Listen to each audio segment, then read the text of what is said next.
Olá, saudações a todos do Grupo Espírita da Prece para mais um tema que será lançado aqui no site no dia 25 de julho de 2021, com o tema O que a doutrina espírita nos revela sobre Deus? Ou seja, vamos ajustar aqui, né? Falar sobre Deus ao mesmo tempo que nos causa incógnitas é de muita, vamos dizer, complexidade, de acordo com a nossa imaturidade espiritual. Mas tem coisas que já podemos ter certeza do que é e do que não é. Falar de Deus, poderíamos apenas uma frase ou durante horas e horas para falarmos sobre Deus. Ou o nome que quer que seja, o nome que quiser dar a este Pai, a este Criador. Então, vamos conversar sobre alguns aspectos sobre a existência de Deus. Não apenas na parte filosófica e, obviamente, nas obras espíritas, mas em todos os alicerces da doutrina, que é também a ciência. Então vamos falar um pouco, resumidamente, sobre cada um destes pontos.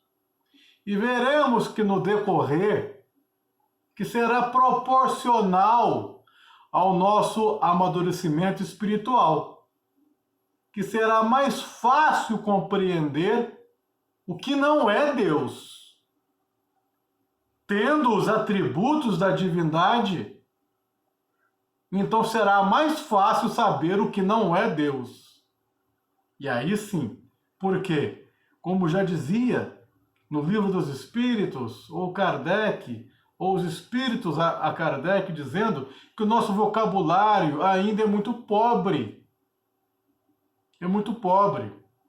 Então imagina a pobreza de sentimentos, de palavras, para poder falar o que é Deus. Tanto é que o mais importante, no Espiritismo, não se pergunta quem é, mas o que é. Porque senão estaríamos personificando. E aí estaríamos indo de contramão. Bom, sendo Deus a causa primária ou primeira de todas as coisas, a origem de tudo que existe, e esta é a base sobre a qual repousa o edifício da criação, é também o ponto que importa consideremos antes de tudo. Então, antes de tudo, considerar isso, porque é a base que vai repousar o edifício de toda a criação, como sendo Deus a causa primária de tudo. E, obviamente, a inteligência suprema, que é outro princípio igualmente elementar e que, de tão verdadeiro que é, passou a axioma de que todo efeito inteligente tem que decorrer de uma causa inteligente. Mais ou menos assim. Pode-se reconhecer uma obra do homem pela sua simples análise. Uma máquina, um objeto ou uma peça encontrada em escavações arqueológicas. Assim conclui o quê? Que pela grosseria ou perfeição do trabalho, reconhecer-se-á o grau de inteligência ou de adiantamento dos que a executaram. Então será proporcional a obra ao Criador. Vamos usar um exemplo do relógio. A existência do relógio atesta a existência do relojoeiro. A engenhosidade do mecanismo lhe atesta a inteligência e o saber. Então, quando um relógio vos dá, no momento preciso, a indicação de que necessitais, ou seja, te deu a hora certinha daquilo que você precisa, a exatidão, já veio à sua mente dizer assim: ah, aí está um relógio inteligente. Não. Quem o criou é que teve a inteligência do mecanismo preciso do relógio. Outro tanto ocorre com o mecanismo do universo. E o lindo é, Deus não se mostra, mas se revela pelas suas obras. De acordo com a nossa imaturidade, nossa ignorância até então, porque se nós estamos num mundo de provas e expiações, e é o primeiro mundo após o primitivo, que o homem está totalmente mais animalesco. Então, como ainda nós estamos nas expiações e nas nossas provas, não é dado ao homem sondar a natureza íntima de Deus. Não, ainda não. Íntima não.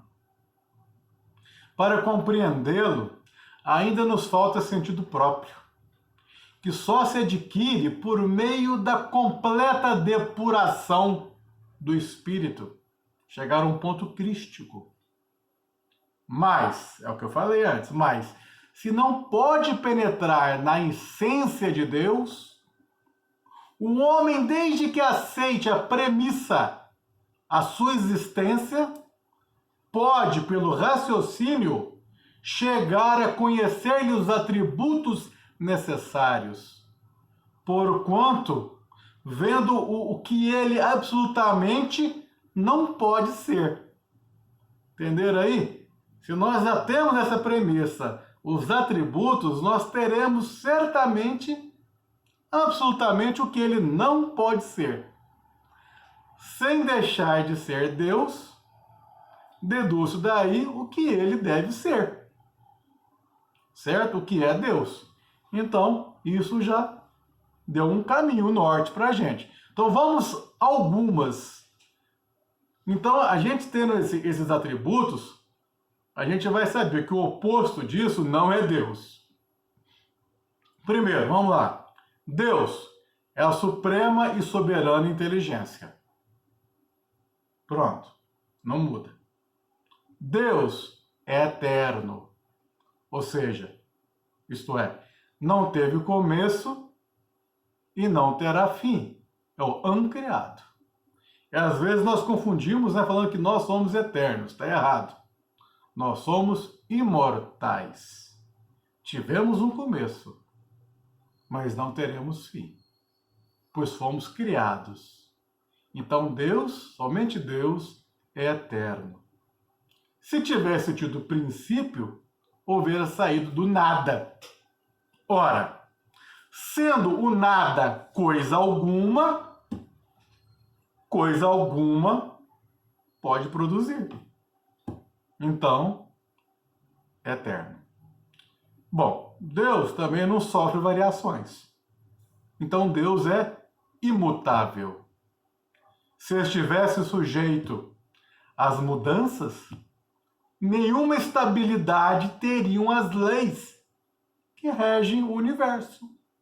Seria um caos. Certo? Outro ponto.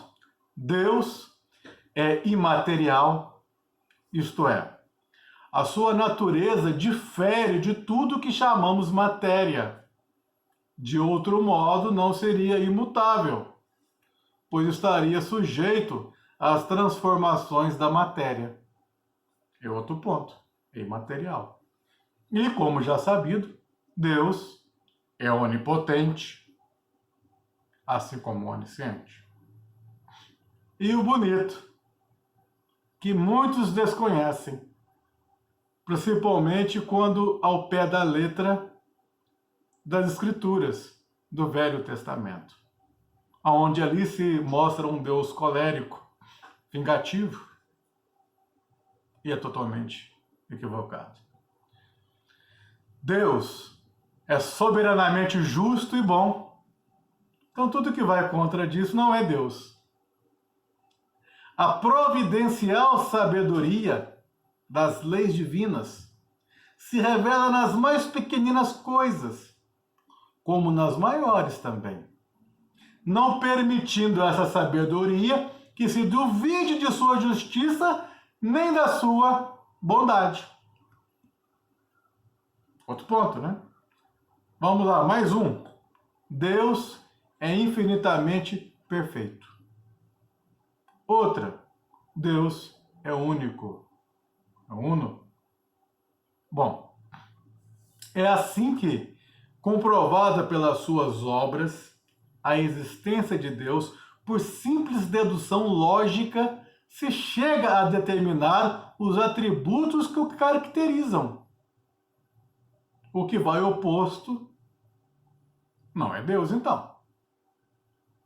Aí vamos resumir de uma forma só. Deus é, pois, a inteligência suprema e soberana, é único, eterno, imutável, imaterial, onipotente, soberanamente justo e bom, infinito em todas as perfeições e não pode ser diverso disso.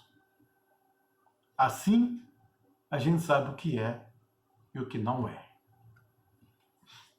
Agora, por que o homem erra?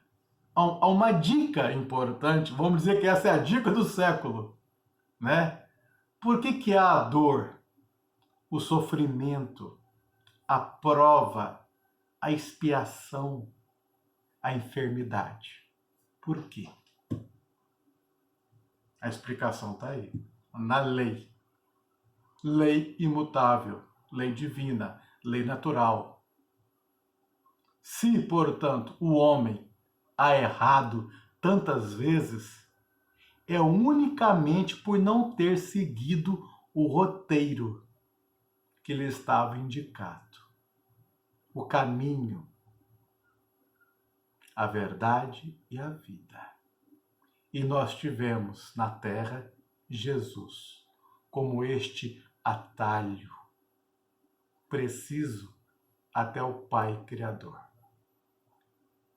Então nós poderíamos mudar muito a utilização do nosso livre-arbítrio com os ensinamentos do Cristo.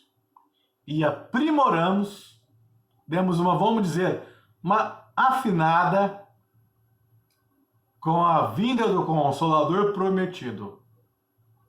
O bendito Consolador, o Espiritismo. Aí ali ficava mais fácil, para não ter mais erros. Bom, em filosofia, psicologia, em moral, em religião, só há de verdadeiro o que não se afaste, nem um tio, nem um ponto, nada das qualidades essenciais da divindade. A religião perfeita será aquela cujos artigos de fé nenhum esteja em oposição àquelas qualidades, aquela cujos dogmas todos suportem a prova dessa verificação sem nada sofrerem. Não bateu contra? Não foi de contra?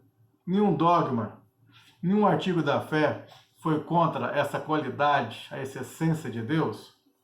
Então, está se encontrando a perfeição. Quando vai alguma coisa contra isso, como diz, não pode mudar um tio. Aí sim. Isso nos lembra, vamos falar agora de Jesus. Uma frase de Jesus, para a gente falarmos de um outro tema também interessante, que entra um pouquinho também na parte científica, que são os fluidos, o perispírito, o fluido cósmico universal, Jesus falava assim: estamos nele como ele está em nós. Olha que lindo, Jesus. Estamos nele como ele está em nós. Isso nos leva ao estudo no Espiritismo sobre as propriedades do fluido perispirítico. Dão-nos disso uma ideia. Ele não é de si mesmo inteligente. O fluido não é de si mesmo inteligente, pois que é matéria. Mas serve de veículo ao pensamento. É o condutor. Serve como instrumento de veículo a esse pensamento. As sensações, as percepções do espírito. Esse fluido, ele não é o pensamento do espírito. É, porém, o agente e o intermediário desse pensamento. Aí nós fazemos uma correlação ao pensamento de Deus. É a forma que nós temos como analogia. O pensamento de Deus atua diretamente, quer por intermédio de um fluido, para podermos facilitar a compreensão, a nossa inteligência, figuraremos sobre a forma concreta de um fluido inteligente que enche o universo infinito e penetra todas as partes da criação. Então, uma forma de figurarmos para compreendermos esse fluido, para facilitar a compreensão, esse fluido, esse pensamento divino, ele vai em tudo e em todos.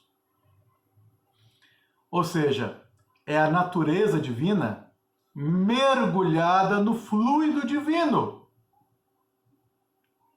E toda a criação está mergulhada no FCU, que é o fluido cósmico universal. E através dali tudo interligado. No mesmo ato. Se em outra galáxia pensou, aqui no mesmo instante já recebeu. Tudo interligado. Assim é o pensamento de Deus, assim é a ligação direta com Deus. E isso nos remete a uma coisa muito linda, muito lindo. Talvez, eu acho que seja a parte mais essencial do tema de hoje. Mais essencial se colocarmos isso em evidência para nós, para o nosso dia a dia, que é Deus e a prece, a oração. E aí que o Espiritismo explica essa conexão direta. Para estender a sua solicitude a todas as criaturas, para Deus, falando de Deus, Deus estender a sua solicitude a todas as criaturas, não precisa Deus lançar o olhar do alto da imensidade para nós aqui, assim dizendo, no sentido figurado aqui embaixo, Não precisa Deus fazer isso. As nossas preces, para que Ele as ouça, não precisam transpor o espaço, nem ser ditas com voz retumbante. Não precisa. Não precisa de gestos, não precisa de rituais, símbolos, indumentárias. Não precisa. Não precisa de nada disso. Pois que, estando em contínuo ao nosso lado, como diz Jesus, está em nós, os nossos pensamentos repercutem nele. Os nossos pensamentos são como os sons de um sino que fazem vibrar todas as moléculas do ar ambiente. Então, nós estamos mergulhados em Deus. No mero silêncio, eu oro com Deus. Não preciso de um local adequado. Não preciso de um gesto, de um ritual, de uma vestimenta. Não preciso. Porque Ele está em mim, assim como eu estou nele. Então, falamos um pouco dessa parte de Deus. Vamos agora para um dos alicerces do Espiritismo, que é a ciência. E vamos utilizar a passagem bíblica como inspiração. Primeiro livro da Bíblia, a Gênesis, capítulo 1, versículo 3. Faça-se a luz, e a luz apareceu. Inspirado por isso, falamos de ciência. E falaremos de quê? Da TDI, a teoria do design inteligente, que está em perfeita sincronia com os postulados espíritas, o que vem apenas dar crédito, dar a credibilidade ao que nós já sabíamos, já estudávamos, inclusive na Gênesis. A teoria do design inteligente, junto, paralelamente, com a sintonia fina do universo. Essa sintonia fina, esse ajuste preciso, que é tão lindo que nós ainda não temos como compreender a beleza disso tudo. E isso nos mostra o quê? Que o universo possui um projetista. E vamos falar das constantes da matemática, e que ao total são 26. Aliás, se fôssemos falar de cada ponto deste tema, a cada ponto seriam horas para falar. Só das constantes, que são 26, é um seminário para cada uma delas. Mas existem 3 opções que geram a criação de um universo. Existem 3 que foram estudadas. A da necessidade, a do acaso e a do design. Bom, o acaso não existe. Foi comprovado. A da necessidade também já foi comprovada que o universo não se criou por uma necessidade. Eu tenho que criar por tal necessidade. E matematicamente seria impossível, pois seria 1 ao infinito, então dá 0, não tem como. Não tem como. Então sobrou o quê? A de um design inteligente. E que esta última prova o quê? A existência de um projetista. No caso, poderemos chamar de Deus. Vamos falar de algumas constantes e de forças reguladoras do universo. É tão reguladora que se mudar um pouquinho, acabou tudo. Então vamos falar de 3 forças. Força nuclear, a nuclear podendo ser forte ou fraca, a força eletromagnética e a força gravitacional. Todas as forças, todas as matemáticas, todas as constantes, elas têm que estar em harmonia, interagir entre si. Todas têm que estar em harmonia. Se não estiver, acabou, não existe, não tem como funcionar. Se você tem uma ratoeira, vamos pegar um exemplo bobo, você pega uma ratoeira e tira uma pecinha da ratoeira, ela não é mais ratoeira, pronto. Então elas precisam, essas forças, essas constantes, elas precisam estar calibradas, ajustadas em constantes universais. Qualquer variação, como disse, nada existiria. Então não tem acaso, não tem necessidade, mas tem um projetista com uma inteligência suprema para poder fazer isso. Vamos pegar alguns exemplos, porque são tantos exemplos que é um livro enorme. Mas vamos pegar alguns mais básicos, mais simples, para podermos compreender o design de um projetista com suprema inteligência, a causa primária de tudo. A força nuclear forte. A força nuclear forte, vamos falar dela, é sobre o hidrogênio. Então tem uma quantidade de hidrogênio no mundo, no universo. Se você mudar só um pouquinho desse hidrogênio para menos, mudar só um pouquinho para menos, só ia ter hidrogênio, porque não ia ter outros elementos químicos. Só ia ter hidrogênio. Só que a vida necessita de uma abundância de outros elementos químicos. Então tem que estar regulada a quantidade. Tá, e se for um pouquinho para mais de hidrogênio? Um pouquinho para mais. Então não haveria hidrogênio essencial para a vida que conhecemos. Não ia ter vida se tivesse mais. Eis uma sintonia da vida. Beleza, vamos pegar outra. Uma razão das massas entre prótons e elétrons. Uma razão entre elas. As massas entre prótons e elétrons. Se fosse um pouquinho diferente essa razão, DNA não poderia ser formado. Pronto. DNA já era. Oxigênio. Quantidade de oxigênio na atmosfera. Se um pouco maior, se aumentar um pouco maior, teríamos aqui a combustão espontânea. As coisas queimariam. Puf. E seria muito prejudicial à vida. E se fosse um pouco mais fraco? Não teríamos ar para respirar. É tudo ajustado. Tudo. Campo magnético terrestre. É o campo magnético terrestre.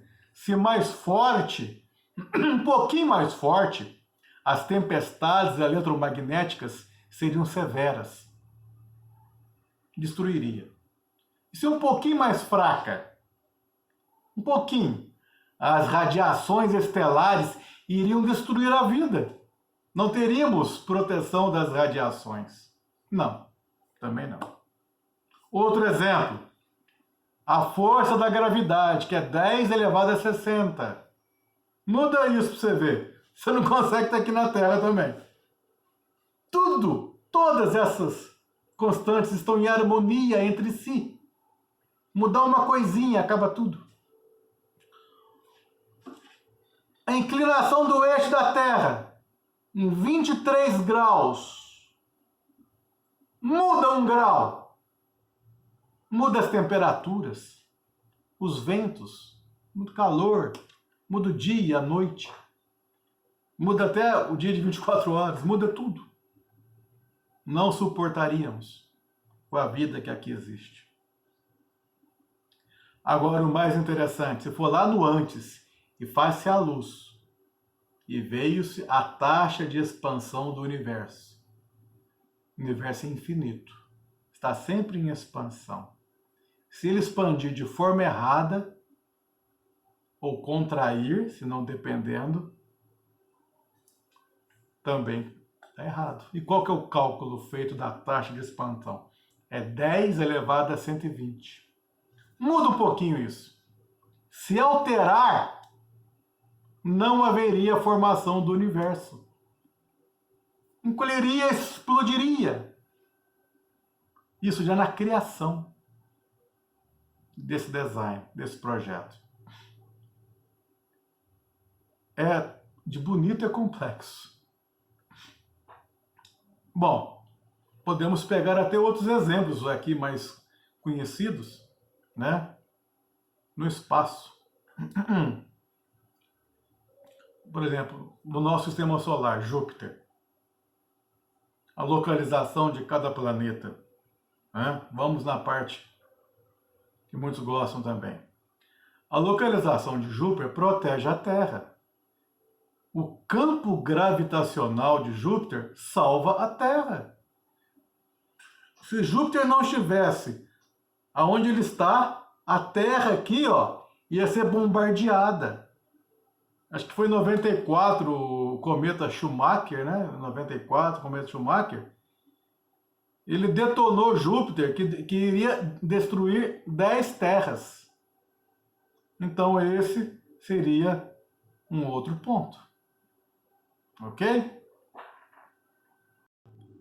Bom, então, visto sobre Júpiter, né, e que ele salva a gente aqui, né? Nós podemos chegar a uma conclusão.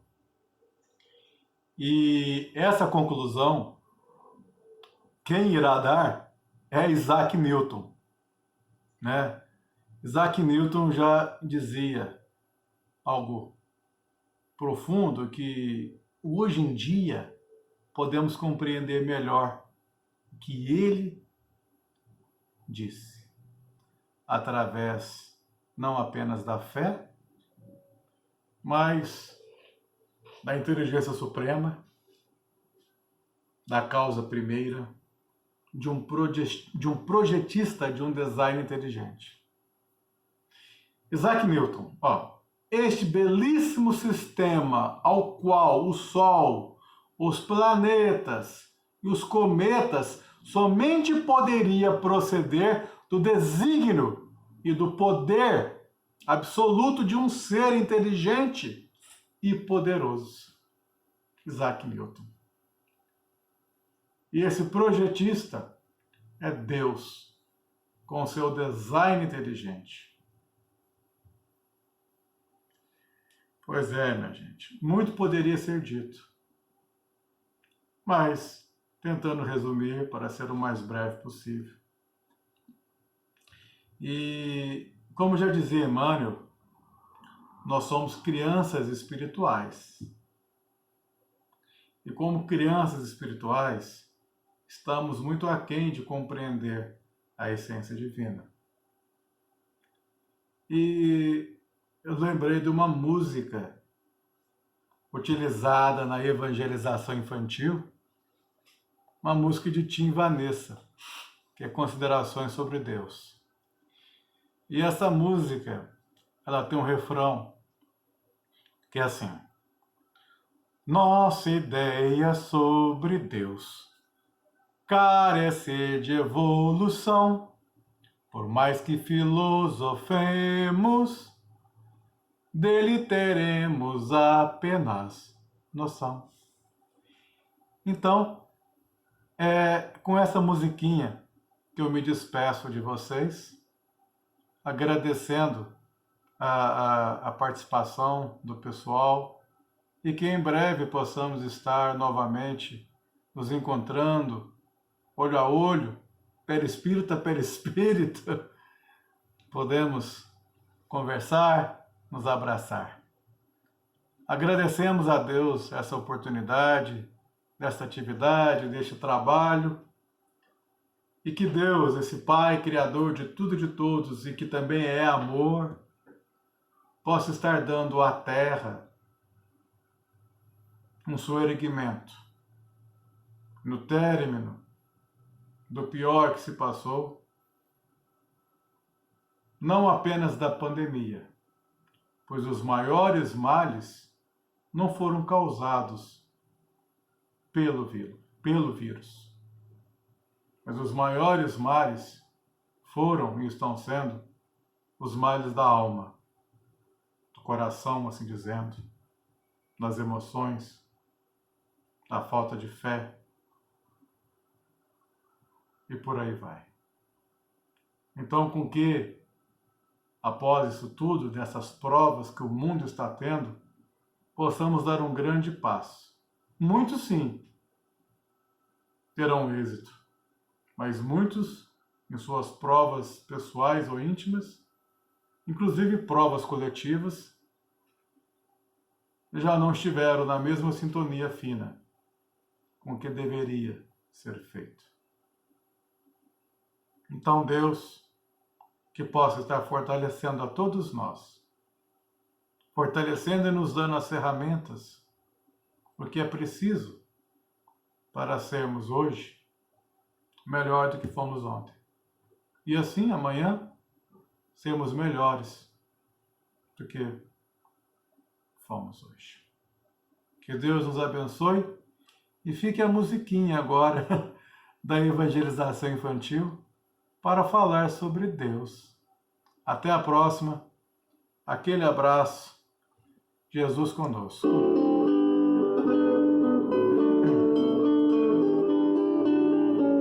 a Deus. Nossa ideia sobre Deus carece de evolução. Por mais que filosofemos, dele teremos apenas noção. Inteligência suprema, origem de tudo que existe, mesmo sem podermos ver-nos, sua presença persiste em nós. Nossa ideia sobre Deus carece de evolução. Por mais que filosofemos, dele teremos apenas noção. No íntimo de cada ser, na ideia e na oração, o amor de Deus já se fez, pois somos dele a criação. Nossa ideia sobre Deus carece de evolução. Por mais que filosofemos, dele teremos apenas noção. Valeu, minha gente. Deus nos abençoe. Até a próxima.